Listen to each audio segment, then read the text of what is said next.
Yeah, well, Paul, we never ever want to count our chickens because, you know, pandemics are volatile. But we've always said from the outset that New South Wales wants to make sure we keep jobs and the economy going as well as keeping the community safe. We don't believe in shutting down after a few cases. We like to make sure we get on top of it. Having said that, we're as cautious as any other state. We want to see zero community transmissions.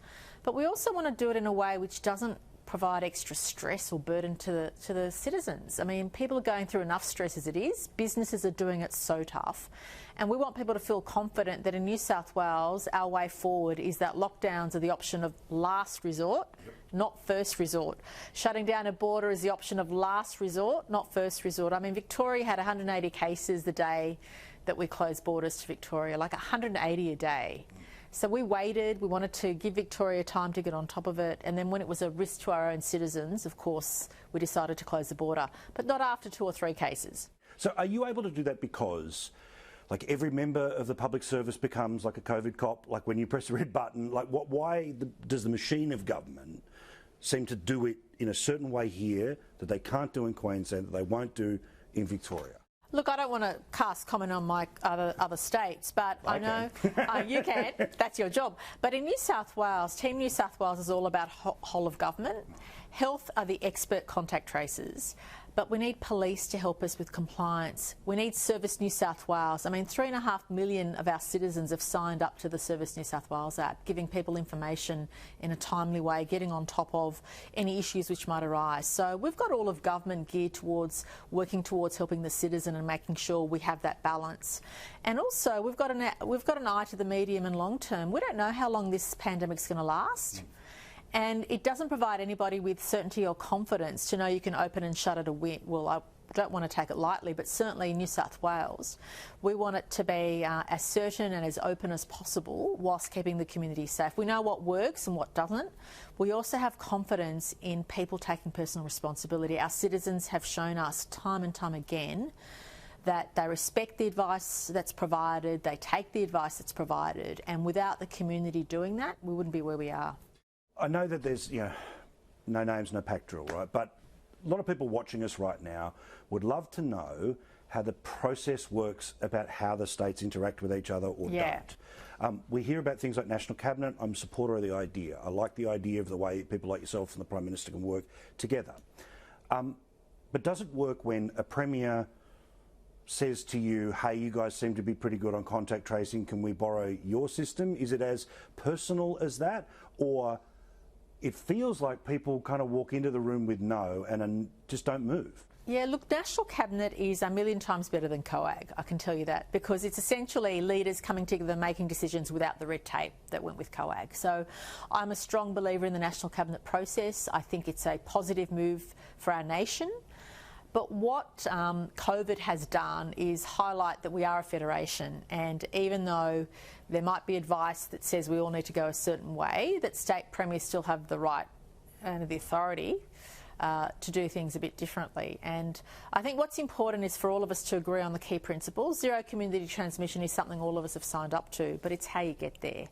I would have liked to have seen a tougher stance on borders. I mean, I'm not comfortable with the way states are opening and shutting borders. And I always say to people, if you have confidence in your systems, if you can get on top of an outbreak, which we are going to have. I mean, New South Wales has been wearing the burden of welcoming Aussies back home. And of course, you're more likely to get an outbreak. We've got, you know, nearly 8 million people living in our state, larger than the entire state, nation of New Zealand. So the challenges are there. We've got a dense population and very, very diverse population. They're challenges that other states don't have, and I think the challenges of the eastern seaboard are very different to the west. I mean, Victoria and New South Wales have 55 border crossings. If you live on the northern New South Wales boundary or southeast Queensland, it's one community. So the challenges for borders and our state economies... Yeah, it's frustrating to sort of have that X put upon you. Yeah. I mean, anyone who's been through the state cabinet process, as a Parliamentary Secretary, Assistant Minister, Minister and then a Premier has seen that there are times when a line is drawn in the sand, but eventually you have to get over it, have to change it, right? I think that's what I find frustrating about National Cabinet, is that everyone around it is mature enough as a politician to know how the process works, that at some point in time, yesterday's line in the sand gets overruled by the need to change tomorrow. Is it as intractable inside those meetings as it seems from outside? Look, the meetings are very, very constructive. We get on most of the time. People do express different views. It's fair to say that I'm probably the one that is most the odd person out. Right. Only because I think New South Wales has very unique circumstances and has navigated the pandemic in a different way to other states.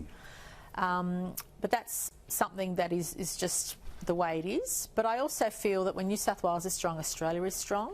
We have an obligation beyond our state boundaries. I think we're citizens of Australia. Australia Day being upon us is also a time for us to consider what it means to be Australian as well as from New South Wales or Queensland or WA. And this notion that you're only a member of a state and not Australian is a foreign one to me. Yeah. We are all Australian.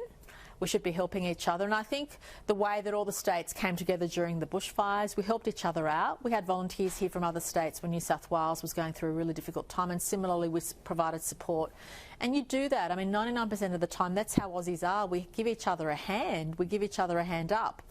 And I think during COVID, we should also accept that when one state, New South Wales, is carrying the burden for letting Aussies back home, that other states give us a little bit of slack, just a couple of days before they make big decisions about closing borders. Yeah, this is it. You would just think by now that there would be a better interpersonal relationship, that they would want to give each other the heads up, but alas, not the case. I wanted to ask you about Australia Day. Yeah. Is that you are, to be honest, just such an amazing story for most Australians as somebody who couldn't even speak the language but ends up leading a state. When you hear people run down the country as profoundly racist or this problem or that problem, you could have chosen the exit lane of it's all too difficult, but you didn't. So what do you say to those people who, for whatever reason, try to find deep fault with our country? Yeah, I think, I mean, my parents separately came to Australia in the 60s for a better life for themselves and their kids.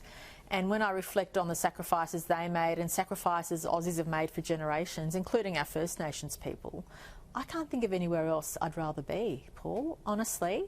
We have a lot to be positive about. Are we perfect? No. But every nation evolves. Every state is evolving. We're not a static thing. I mean, culture and nations evolve all the time. And I'm optimistic about the future, and there is literally no other place I'd rather be. Other countries pay lip service about equality of opportunity and fair go, but here it's real. I'm a living product of that. You're a living product of that, right? If you looked at the odds of us succeeding, if I was born in any other country, including the UK or the US, I doubt I'd be able to be the Premier of the largest state in Australia.